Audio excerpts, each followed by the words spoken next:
तफहीम इस्लाम का ये 8वां हिस्सा है। इसमें ज़िमी मुआहदों की वजाहत की गई है। हम देखेंगे कि ज़िमी मुआहदा शरिया का हथियार बनकर लौटता है। 1850 ईस्वी में उस्मानी हुकूमत ने ऐलान किया कि उनकी रियाया के तमाम लोग बराबर हैं। यूं उन्होंने ज़िमी मुआहदा को ख़त्म कर दिया। वो यूरोप की अजीम कुव्वतों के दबाव में थे जो उनकी रूस के खिलाफ मदद कर रहे थे। कुछ दूसरे मुस्लिम ममालिक भी थे जिन पर मसीही कुव्वतें हमलावर थीं, जैसे मिस्र। उसने भी ज़िमी मुआहदा ख़त्म कर दिया और जजिया लेना भी बंद कर दिया था। लेकिन इसका उल्टा असर हुआ। जैसा कि मैंने बताया था कि दमिश्क के मसीहियों की 1860 ईस्वी में नस्ल कशी की गई और यह मकामी मुसलमानों का रद्द अमल था, इसलिए कि ज़िमी मुआहदा ख़त्म हो गया था और अब मसीही भी सर उठा रहे थे। वो अच्छा लिबास पहनने लगे और घोड़ों पर सवारी करने लगे। इस बदलाव को मकामी मुसलमान बर्दाश्त न कर सके। 19वीं सदी में ज़िमी कम्युनिटीज़ के लिए जद्दोजहद का ज़माना था। यूनानी, जो कई सदियों से इस्लामी हुकूमत के ताबे रहे थे, 20वीं सदी तक अपनी आज़ादी के लिए लड़ रहे थे और इस तरह लोगों में तबादला होता रहा। तुर्कों ने यूनान को छोड़ दिया और यूनानियों ने एशिया और एशियाई कूचक को छोड़ दिया और यूनानियों ने अपनी सल्तनत की दाग बेल रखी। सर्ब भी कई सदियों की हुकूमत के बाद आज़ाद हुए। इससे पहले हंगरी के लोग आज़ाद हुए थे। आर्मीनियन काफ़ी हद तक कामयाब रहे थे क्योंकि आज भी आर्मीनियन की हुकूमत है, और वो इसलिए कामयाब थे क्योंकि आर्मीनिया की कोई 1 करोड़ की नस्लकशी तुर्कों के हाथों हुई, जिसका वो ये जवाब पेश करते हैं कि आर्मीनिया के लोग आज़ादी चाहते थे और ज़िमी मुआहदा को तोड़ते थे, इसलिए उनका खून करना उन पर हलाल था और इस तरह करोड़ से ज़्यादा लोगों की नस्लकशी की गई।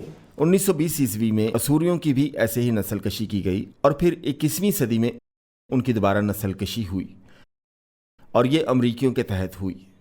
मेरोनाइट एक आज़ाद मसीही सल्तनत कायम ना कर सके। 50 साल पहले लबनान में मसीही आबादी 50% से ज़्यादा थी और अब ये आबादी कम होती जा रही है और अब बहुत कम रह गई है। उनको मतवातर दबाया जाता रहा है। कॉप्टिक टीम कौमी आज़ादी की मुहिम की कभी कोशिश नहीं की। इसका इन्हें कभी ख्याल भी नहीं आया था। दोबारा इस्लामी हुकूमत के आने से उन्होंने बहुत दुख बर्दाश्त किया है। पिछले 100 साल से जो हो रहा है वो ये है कि मुस्लिम कम्युनिटीज़ अपनी नाकामी और कामयाबी के ना होने की वजह इस्लामी इक़दार से दूर होने को गर्दानते रहे हैं। अगर वो इस्लाम पर कारबंद होंगे, यानी हिजाब ओढ़ें और नमाज पढ़ें, तभी वो दुनिया में कामयाब होंगे, इस पर गालिब आएंगे और दुनिया पर फिर से हुकूमत करेंगे। तो इस्लामी अहया का ये तरीका है। इस्लामी मालूमात यानी इस्लामी असूलों पर लौटना। अब आप देखते हैं कि बहुत सारे ममालिक में ऐसी सियासी तब्दीलियाँ हो रही हैं। 1947 ईस्वी में पाकिस्तान एक सेकुलर मुल्क था, उसका आइन भी सेकुलर था। बाद इसे मुस्लिम रियासत बनाया गया। 1970 में शरिया अदालत का इजरा हुआ और फिर 1980 में गुस्ताखी रसूल का कानून नाफिज किया गया, जिसकी सज़ा मौत है। पाकिस्तान में आहिस्ता आहिस्ता फिर इस्लाम लाया जा रहा है, जिससे गैर मुस्लिम के लिए फ़िज़ा जुदाई, तासुब और अज़ारसानी की हो गई है। हर साल फ़िज़ा मकदर से मकदर होती जा रही है। पाकिस्तानी मसीहियों की कहानी लर्जा देने वाली है। इसमें सिर्फ मसीही ही शामिल नहीं बल्कि हिंदू और दूसरी अक़लियतें भी अज़ारसानी का शिकार है। जैसी तहरीक अहया पाकिस्तान में उठ रही है, वो दूसरे मुल्कों में भी उठ रही है। 50-60 साल पहले जैसा था, अब मिस्र मसीहियों के लिए और सख्त हो गया है। ये इसलिए है क्योंकि इस्लामी दुनिया में शरिया कानून बढ़ता जा रहा है। शरई कानून तरक्की पाता है। जब लोग दाढ़ी रखने लगें और हिजाब पहनने लगें और मसीहियों के खिलाफ इम्तियाज़ करने लगें और ज़िमी निज़ाम अपनाने लगें। इस तकदो के और भी इलाके हैं। शुमाली सूडान में हुकूमत ने शरिया ला का ऐलान किया। मसीहियों ने इसे कबूल ना किया और 14 साल तक जंग जारी रही।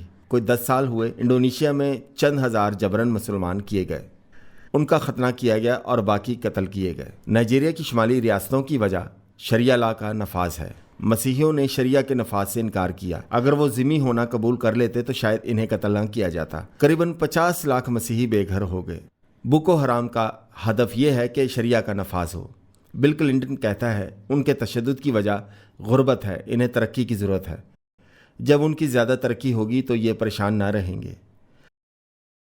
हकीकत तो ये है कि गुर्बत से इसका कोई ताल्लुक़ नहीं। यह मजहबी जंग है, ये जहाद है। दुनिया के मुख्तलिफ इलाकों में ये चकबलिश जारी है। माजी करीब में जजिया के नफाज की इतलात यमन, इराक, शाम, मिस्र, अल्जीरिया, अफगानिस्तान, फिलिपाइन और पाकिस्तान से मौसूल हुई हैं। ये हुकूमत ने तो नहीं लेकिन मकामी जमातों और मकामी मलेशिया ने लगाई हैं। 10 सितंबर 2013 के वाशिंगटन टाइम्स में पिछले हफ्ते की ये रिपोर्ट है। मुस्लिम ब्रदरहुड और उसके साथियों ने मिस्र के अलदजा गांव के 1500 مسیحی کاپٹک سے قرآن کی 29 آیت کے مطابق جزیہ کا مطالبہ کیا ہے۔ اس کے مصنف اور مترجم ریمنڈ ابراہیم نے اتوار کو یہ رپورٹ دی۔ فادر یونس شوقی کے مطابق، جنہوں نے الدجا دستور رپورٹرز سے گزری کل کہا، اس گاؤں کے تمام کاپٹک مسیحیوں سے بلا استثناء ٹیکس دینے کے لیے مجبور کیا۔ بعض سے وہ 200 مصری پاؤنڈ یومیہ دینے کے لیے کہا گیا اور دوسروں سے 500 مصری پاؤنڈ کا تقاضا کیا گیا۔ مترجم کے مطابق یہ بات شوقی صاحب نے کہی۔ بعض حالتوں میں جو خاندان ادا نہ کر سکے ان پر حملہ کیا گیا۔ تقریباً 40 خاندان الدجا گاؤں سے بھاگ گئے ہیں۔ ابراہیم صاحب نے یہ رپورٹ دی ہے۔ یہ ٹیکس مصر میں کوئی تعجب کی بات نہیں۔ کوئی ہفتہ ہوا کہ شامی باغی ایک مسیحی دکاندار کے پاس جا کر ان باتوں میں سے ایک چننے کے لیے کہا۔ نمبر 1، مسلمان ہو جاؤ، غیر مسلم پر جزیہ ٹیکس جو $70,000 ہے ادا کرو، یا تیسرا، اپنے خاندان کے ساتھ مرنے کے لیے تیار ہو جاؤ۔ یہ کرسچن سائنس مانیٹر کی رپورٹ ہے۔ شام میں شامی باغیوں کی مسیحیوں پر جزیہ لگانے کی بہت ساری رپورٹیں ہیں۔ اسلامی دنیا نے انسانی حقوق کا اپنا فریم ورک تیار کیا ہے، جسے اسلام میں انسانی حقوق کا قاہرہ کا اعلان کہا جاتا ہے۔ یہ 19 اگست 1990 میں Islamic conference of foreign ministers کے لیے اسلامی کانفرنس میں کیا گیا۔ اس اعلان کے عربی ترجمے کو عربی ورژن کا حوالہ دینا چاہیے اور دیگر متن کے حوالوں کا بھی۔ اسلام میں انسانی حقوق کا اعلان شریعہ کو لانا ہے، جس میں ذمی عہد بھی شامل ہے جو انسانی حقوق سے بالاتر ہے۔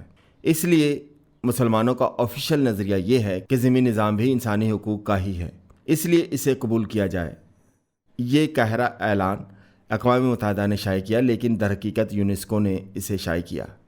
20ویں صدی میں اشترا کی سوسائٹیز مسیحیوں کے لیے بڑی اذا رسانی کا باعث تھیں، لیکن آج کل جو اقوام سب سے زیادہ مسیحیوں کی اذا رسانی کر رہی ہے وہ اسلامی مملکتیں ہیں۔ اس حقائق اور اسلامی تعلیمات کے درمیان تعلق یہ ہے کہ مسیحیوں کی اذا رسانی کا موجب ذمی قانون ہے۔ اس کی وضاحت میں اپنے آخری سیشن میں کروں گا۔